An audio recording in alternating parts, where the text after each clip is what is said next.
Hello there. My name is Jonathan Obise, and this is the Life and Truth podcast. I want to say a special welcome to you. If this is the first time you're coming to the podcast, I encourage you to go to all of my social media accounts, Jonathan Obise, and also do visit my website, jonathanobise.com. You'll be able to find additional resources that I believe in all the previous episodes, which I believe is going to be a tremendous blessing to your life. So you're specially welcome.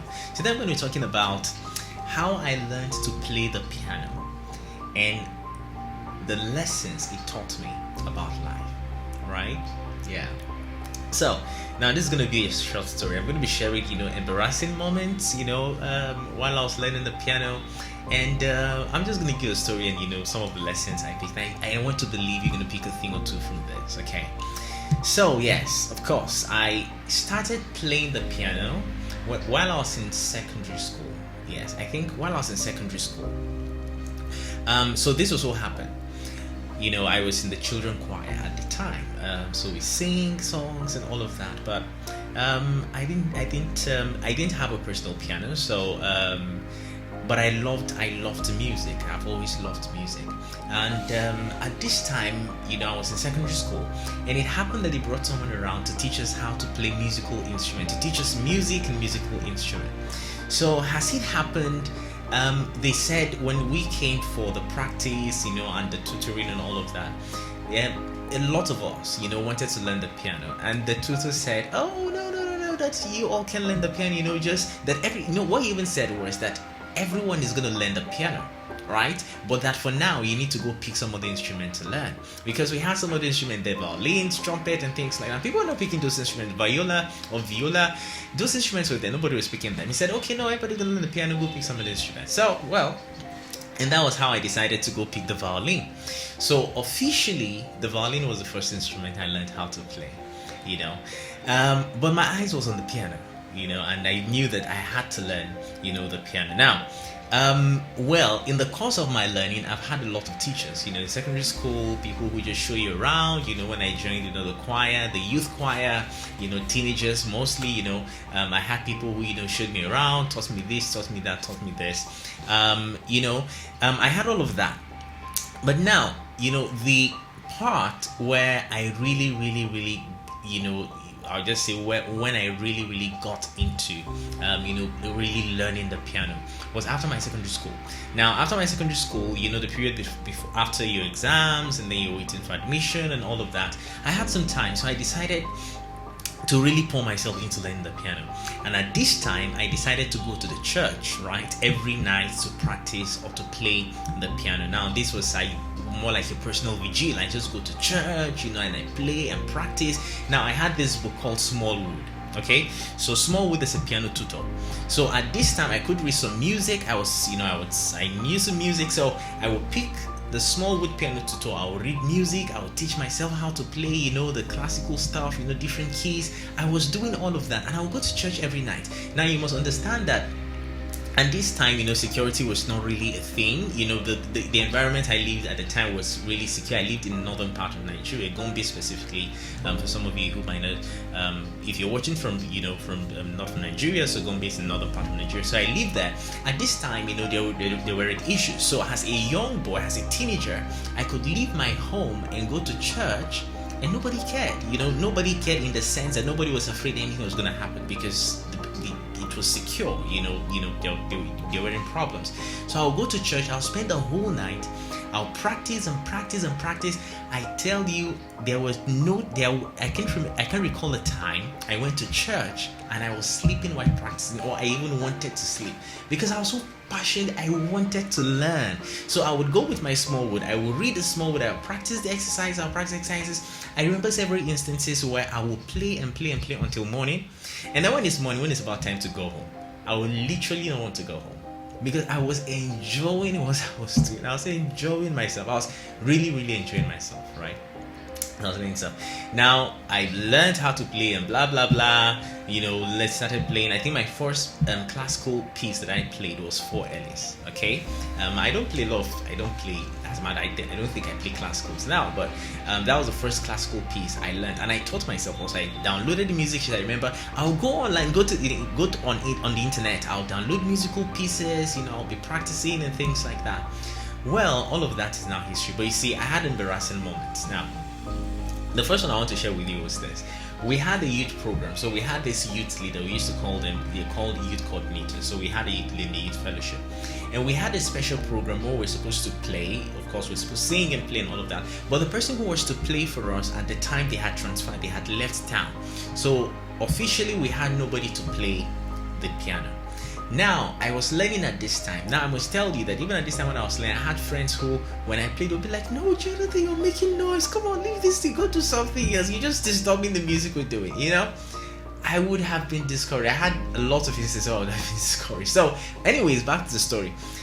This program, we had a program, so we're to play a song. It's titled a hymn. It's titled "Jesus Only Is Our Message." Now, you must understand that we're using pianos that were 5 octaves, right? So you have 5 octave pianos, you have 7 octave pianos and all of that. So the piano we're to use was 5 octaves. Now, to just play that song alone, just to show you that we the level of our play or the level of our skill or whatever, it had to take 2 people to play one keyboard, one 5 octave keyboard. Jesus Only Sound Message. Now, 2 of us stood up, went to play. After we started, I think just maybe we hadn't even gone far. The youth leader just shut us down, saying, come on, baby, just leave, stop playing whatever you're playing, go back to your seat." And he came around and then he played the song.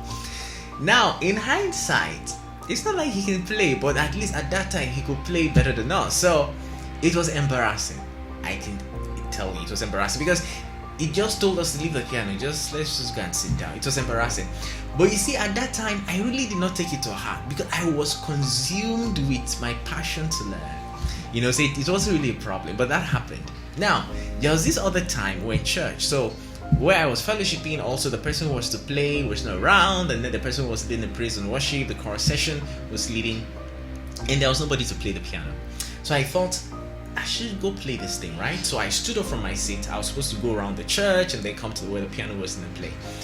When I went to the back of the church, I now started thinking, how about if I go to play this thing and I can't find the key that she's singing on? I also was thinking, I said, okay, how about if I go to play, I find the key and then she changes the key. The lady who was leading changes the key. What am I going to do?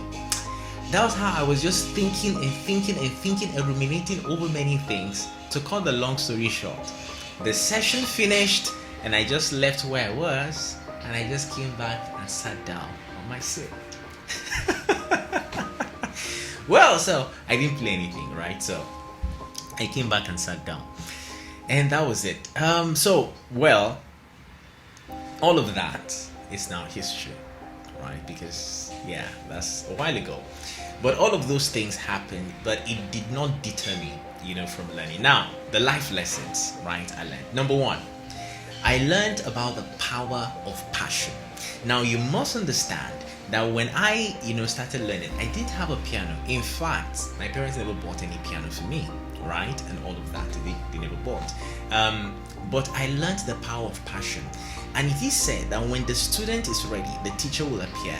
Most of the time, people desire something, but there is no passion to back up the desire. And that's why the desire never gets accomplished. So I learned the power of passion. And from a very young age, that taught me the power of passion. And literally, I take that into everything I do in life. I literally believe that whatever I set my mind to do, if I have passion, if I'm passionate enough, if I have the drive, I can accomplish whatever I set my mind to do. And I learned that, by the way, from when I learned how to play the piano. I learned, of course, I can do anything, like literally anything. If I set my mind to do it, I can do it. And I took that, from that time when I learned how to play the piano, overcoming challenges. I didn't have a piano like I mentioned. Eventually, at some point in time, I had a friend who had a piano who was not using the piano. But because I always say, hey, give me your piano to practice, eventually the piano was given to me. And that became my piano. When you're passionate about anything, the resources you need will find you. Usually, resources is not the number one thing.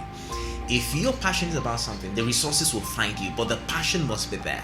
It's when the passion is there. When I see people most of the time say, oh, I don't have resources to do this, I tell them, I don't believe the resources, it's a problem. I believe you don't have enough passion. Because if you have enough passion, someone will take note of you and will find a way to be a blessing to you, to bring that resources, to give you the resources you need to accomplish your goal. So passion, and all of that. And of course, I learned, this is enlightening, but I learned how to stay indoors. Now, you must understand that when I was growing up, I was the kind of person who always loved, going out. I always loved playing football.